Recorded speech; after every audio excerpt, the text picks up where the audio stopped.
Breaking news. బలూచిస్తాన్లో పాకిస్తాన్ ఆకృత్యాలు రోజు రోజుకు పెరిగిపోతున్నాయనే చెప్పాలి. తాజాగా బలూచిస్తాన్ జర్నలిస్టుని అత్యంత కిరాతకంగా హత్య చేసి చంపింది పాక్ ఆర్మీ.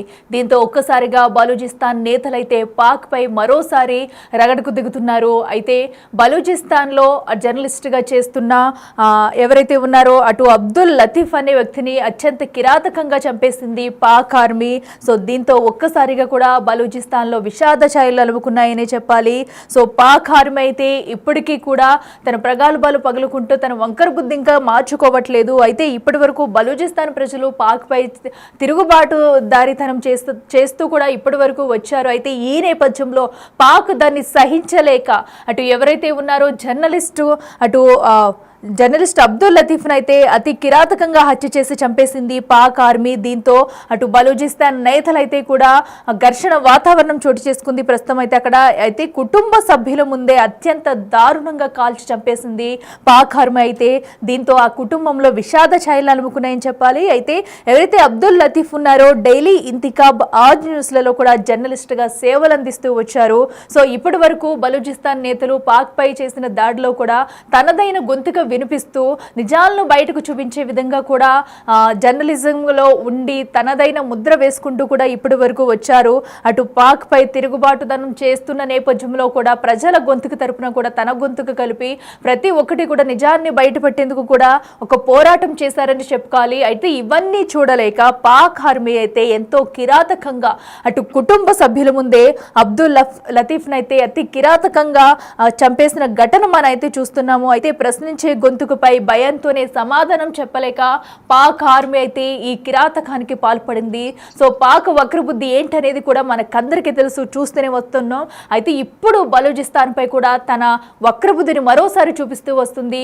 జర్నలిస్ట్ అబ్దుల్ లతీఫ్ నైతే కుటుంబ సభ్యుల ముందు అతి కిరాతకంగా చంపేసి మరోసారి తన వక్రబుద్ధిని చూపించుకుంది పాకిస్తాన్ అని చెప్పాలి. అయితే బలూచిస్తాన్ హక్కుల కోసం పోరాడటంలో కూడా జర్నలిస్ట్ అబ్దుల్ లతీఫ్ అయితే తనదైన ముద్ర వేశారు. ప్రతి పోరాటంలో కూడా ముందుంటూ ప్రజల గొంతుకును వినిపిస్తూ కూడా వచ్చారు ఇప్పటి వరకు. అయితే దీనిని సహించలేక పాక్ ఆర్మీ అయితే తీవ్రంగా ఎంతో విచక్షణ రహితంగా కూడా తమ కుటుంబ సభ్యుల ముందే ఎంతో కిరాతకంగా హత్య చేసింది. అయితే సైనిక దురాక్రమణలను ఎత్తి చూపడంతో పాటు ఎప్పటికప్పుడు పాక్ దుశ్చర్యలపై కూడా ఎండగడుతూ వచ్చాడు అటు అబ్దుల్ అయితే దీంతో కూడా ఇవన్నీ కూడా అటు తీసుకోలేక పాక్ అయితే మరొక్కసారి కూడా ఇలా కుట్రపూరితంగా ఆ జర్నలిస్ట్ అయితే చంపేయడం ఇప్పుడు బలూచిస్తాన్ నేతల్లో తీవ్ర విషాదం నింపిందనే చెప్పాలి. ఇక మరిన్ని అప్డేట్స్ మా ప్రతినిధి సయ్యద్ ఫోన్లలో అందిస్తారు. సయ్యద్, చెప్పండి. మనం ఇప్పటి వరకు చూసుకుంటూ వస్తున్నాం పాక్ వక్రబుద్ధి అయితే మారడం లేదని చెప్పాలి. తాజాగా అటు జర్నలిస్టుని అతి కిరాతకంగా చంపిన ఘటన అయితే మనం చూస్తున్నాము. ప్రస్తుతం బలూచిస్తాన్ నేతలు అయితే దీనిపై ఎలా స్పందిస్తున్నారు? డీటెయిల్స్ ఏంటి?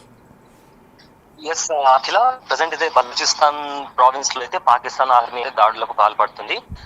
ఇన్ని రోజులు అయితే ఏదైతే వివక్ష చూపిస్తూ వస్తుందో దానికి సంబంధించి కూడా బలూచిస్తాన్ ప్రజలు కూడా తిరుగుబాటు చేస్తూ మాకు ప్రత్యేక దేశం కావాలని కూడా వాళ్ళు పోరాడుతూ వస్తున్నారు.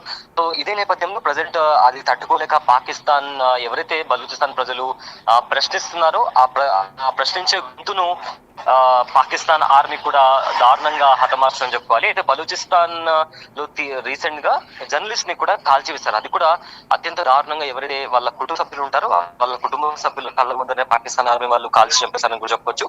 అది దానికి సంబంధించి కూడా వాళ్ళు ఒక వీడియో కూడా ప్రజెంట్ సోషల్ మీడియాలో చక్కర్లో కూడా కొట్టింది. సో అబ్దుల్ లతీఫ్ అనే జర్నలిస్ట్ ఎవరైతే ప్రజల గొంతుకై అంటే బలూచిస్తాన్ ప్రజలకు సంబంధించి వాళ్ళ సమస్యలు కావచ్చు, వాళ్ళ హక్కుల గురించి ఈ అబ్దుల్ లతీఫ్ అనే జర్నలిస్ట్ పోరాడుతూ వస్తున్నాడు. అతను డైలీ ఇంతికాబ్, అదేవిధంగా ఆ న్యూస్ లలో అతను జర్నలిస్ట్ గా పనిచేశాడు. అయితే ఎప్పుడు కూడా ప్రజల పక్షాన ఉండి ప్రజలకు ఎదురయ్యే సమస్యలు కావచ్చు, వాళ్ళ హక్కుల గురించి, అదేవిధంగా ఏ రకంగా పాకిస్తాన్ ఆర్మీ బలూచ్ ప్రజలపై దాడులకు దిగుతుంది అనేది కూడా అతను ప్రశ్నిస్తూ వస్తున్నాడు. తన కథనాలతో, తన రిపోర్ట్స్ తో కూడా అతను ఎల్లప్పుడూ కూడా ప్రజల పక్షాన ఉంటూ అతను ప్రశ్నిస్తూ వస్తున్నాడు. సో అది తట్టుకోలేక పాకిస్తాన్ ఆర్మీ అతను కాల్చి చెప్పింది. అది కూడా అత్యంత దారుణంగా వాళ్ళ కుటుంబ సభ్యులు ముందు చంపడం అనేది నిజంగా అది ఒక దారుణం అని చెప్పాలి. అయితే పాకిస్తాన్ ఇంతటితో ఆగట్లేదు. రీసెంట్ గా కూడా ఏదైతే బలూచ్ ప్రావిన్స్ లో ఉన్న బార్డర్ దగ్గర కూడా ఎవరైతే సామాన్య ప్రజలు ఉంటారు, వాళ్ళను కొట్టడం, వాళ్ళని తరిమి వేయడానికి చూడడం, అదేవిధంగా ఇళ్లలోకి చొరబడి మహిళలను కొట్టిన నేపథ్యంలో దీంతో సహించలేని మహిళలు ఏం చేశారంటే రీసెంట్ గా వాళ్ళు తిరగబడ్డారు. పాకిస్తాన్ ఆర్మీ పైన తిరగబడి వాళ్ళను తరిమి కొట్టిన పరిస్థితి కనిపించింది. అదే మొత్తం మీద కూడా అటు బలూచిస్తాన్ లిబరేషన్ ఆర్మీ తమ పోరాటం చేస్తుంటే ప్రజల పక్షాన ఉండి కూడా జర్నలిస్ట్ కూడా పాకిస్తాన్ ఆర్మీకి తగిన బుద్ధి చెప్తున్నారు. ఈ నేపథ్యంలో వాళ్ళు ఏం చేయలేక ప్రజలను చంపేయడం, జర్నలిస్టుల పైన దాడి చేయడం, ఇలాంటి పనులను పాకిస్తాన్ చేపడుతుంది. సో అయితే ఇప్పటికే బలూచిస్తాన్ లో టెన్షన్ వాతావరణం కనిపిస్తుంది. సో ఈ నేపథ్యంలో మొత్తం మీద రాబోయే రోజుల్లో బలూచిస్తాన్ లిబరేషన్ ఆర్మీ ఏ రకంగా స్టెప్స్ తీసుకోబోతుందని కూడా మారబోతున్నా. ఎస్, అయితే సయ్యద్ మనం చూస్తూనే ఉన్న అటు పాక్ అయితే ఏదో ఒక రకంగా అటు బలూచిస్తాన్ మీద కానివ్వండి, ఇటు ఇండియాపై చేసిన అటు వక్రదాడి కూడా మనం చూస్తూనే వచ్చాము. అయితే ఇంత జరుగుతున్నా కూడా పాక్కి ఎన్ని విధాలుగా బుద్ధి చెప్తున్నా కూడా తన వక్రబుద్ధిని ఇంకా మార్చుకోవద్దు అనుకోవచ్చా? ఇప్పుడు బలూచిస్తాన్ నుంచి కూడా ఇప్పటి వరకు వాళ్ళు చేసిన పోరాటం మనం చూసాము పాక్ పై కూడా, అయినా కూడా ఇంకా కూడా తిరిగి దాడికి ప్రయత్నిస్తూనే ఉంది. మరి దీనిపై ఇప్పుడు అక్కడ ఎలాంటి పరిస్థితులు ఉన్నాయి? ఈ పరిస్థితులు ఏమైనా కొలిక్కి వచ్చే అవకాశం కనిపిస్తుందా? డెఫినెట్లీ అక్కడ పాకిస్తాన్ లో మనకందరికీ తెలుసు, ఉగ్రవాదులను పెంచి పోషిస్తున్న దేశం అది. ప్రజల డెవలప్మెంట్ వైపు కాకుండా ఎప్పుడు కూడా వాళ్ళు వేరే వాళ్ళని ఎలా ఇబ్బంది పెట్టాలి, మతపరంగా విద్వేషాలు రెచ్చగొట్టి జనాల పైన ఎలా వాళ్ళ అక్కస్సును వాళ్ళు తీర్చుకోవాలనే నేపథ్యంలోనే ఆ దేశం ఇప్పుడు కూడా ముందుకు వెళ్తుంది. పార్టీషన్ అయినప్పటి నుంచి కూడా అటు భారత్ పైన కానీ లేదా ఇంటర్నల్ గా పాకిస్తాన్ లో ఉన్న చాలా వాళ్ళ పైన కూడా ఈ ఉగ్రవాద సంస్థలతో పాకిస్తాన్ ఆర్మీ కూడా పనిచేస్తుంది. కాబట్టి కంప్లీట్ గా అక్కడి ప్రభుత్వాలు కూడా ఇలానే ఉన్నాయి. కాబట్టి అన్లెస్ అంటే అక్కడి ప్రజలు తిరగబడితే తప్ప అక్కడ మార్పు వచ్చే పరిస్థితి కనిపించట్లేదు. ఇప్పుడు ప్రజల్లో కూడా తిరుగుబాటు చేస్తున్నారు, పాకిస్తాన్ ఆర్మీని ప్రశ్నిస్తున్నారు, ప్రభుత్వాన్ని ప్రశ్నిస్తున్నారు. అబ్దుల్ లతీఫ్ లాంటి జర్నలిస్టులు కూడా ప్రశ్నించడంతో వాళ్ళు ఆ ఉద్యమాన్ని అణచివేయడానికి కూడా ఇలాంటి దారుణాలకు పాకిస్తాన్ ఆర్మీ పాల్పడుతుంది. బట్ ఎనీవేస్ ఇక్కడ బలూచిస్తాన్ ప్రజలు బయటకు వచ్చి పోరాడుతున్నారు కాబట్టి, ప్రశ్నిస్తున్నారు కాబట్టి మెల్లమెల్లగా ప్రజలందరూ కూడా తిరగబడితే ఖచ్చితంగా పరిస్థితులు మారే అవకాశం ఉంది. కానీ ఆ ఉగ్రవాదం అనేది పాకిస్తాన్ లో అంతం అయ్యే వరకు కూడా ఇలాంటి పరిస్థితులు కొనసాగుతూనే ఉంటాయని కూడా ఇప్పటికే చాలా మంది నిపుణులు కూడా చెప్తున్నారు. Akhil. Right Syed, thank you. Yes, so ఏదైతే మనం చూస్తున్నామో అటు బలూచిస్తాన్లో అతి కిరాతకంగా కూడా ఒక జర్నలిస్టుపై దాడి చేసి అతి కిరాతకంగా చంపేసింది పాక్ ఆర్మీ. అయితే ఎన్ని విధాలుగా కూడా పాక్కి అటు బుద్ధి చెప్పినా కూడా పాక్ వైన మాత్రం ఎంతకీ మారడం లేదు. అయితే ఒక పక్కన ఉగ్రవాదాన్ని పెంచి పోషిస్తూనే అటు బలూచిస్తాన్ నేతలపై కూడా ఇలాంటి దాడులకు దిగుతుంది.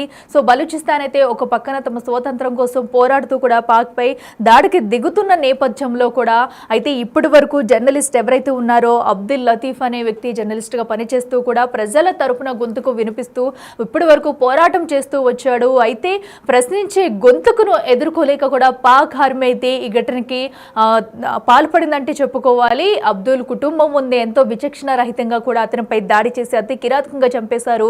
దీంతో బలూచిస్తాన్ నేతలైతే కూడా అందరూ కూడా అటు పూర్తి ఘర్షణ వాతావరణం అయితే అక్కడ చోటు చేసుకుందనే చెప్పాలి. అందరూ కూడా ఇప్పుడు పాక్ పై తిరగబడే ఘటనలు అయితే చోటు చేసుకునే అవకాశం కూడా కనిపిస్తుంది. ప్రస్తుతం అయితే అక్కడ ప్రజలందరూ తిరగబడితేనే కానీ పాక్కి మరొకసారి బుద్ధి వచ్చేలా అయితే కనిపించట్లేదు. సో ఇలాంటి ఘటనలు జరగకుండా ఉండేందుకు కూడా కొన్ని చర్యలు తీసుకోవాల్సిన అవసరం ఎంతైనా ఉంది. ప్రస్తుతం అయితే అటు జర్నలిస్టు మృతి పట్ల విషాద ఛాయలు అలుముకున్నాయనే చెప్పుకోవాలి. దీంతో అటు బలూచిస్తాన్ నేతలు కానివ్వండి, అక్కడ స్థానికుల్లో కూడా తీవ్ర ఉద్రిక్త పరిస్థితులు చోటు చేసుకున్నాయి. ప్రతి ఒక్కరూ ఈ ఘటనతో కూడా వారి కుటుంబంలో కూడా విషాద ఛాయలు అలుముకున్నాయనే చెప్పాలి. అయితే మరి దీని పట్ల బలూచిస్తాన్ నేతలు తర్వాత ఏం చేయబోతున్నారు, ఏంటి, ఎలా తిరగబడతారు, ఒకవేళ దీన్ని అరికట్టేందుకు ఏమన్నా చర్యలు తీసుకుంటారా లేదంటే పాక్కి మరోసారి బుద్ధి చెప్తారా అనేది వెయిట్ చూడాలి.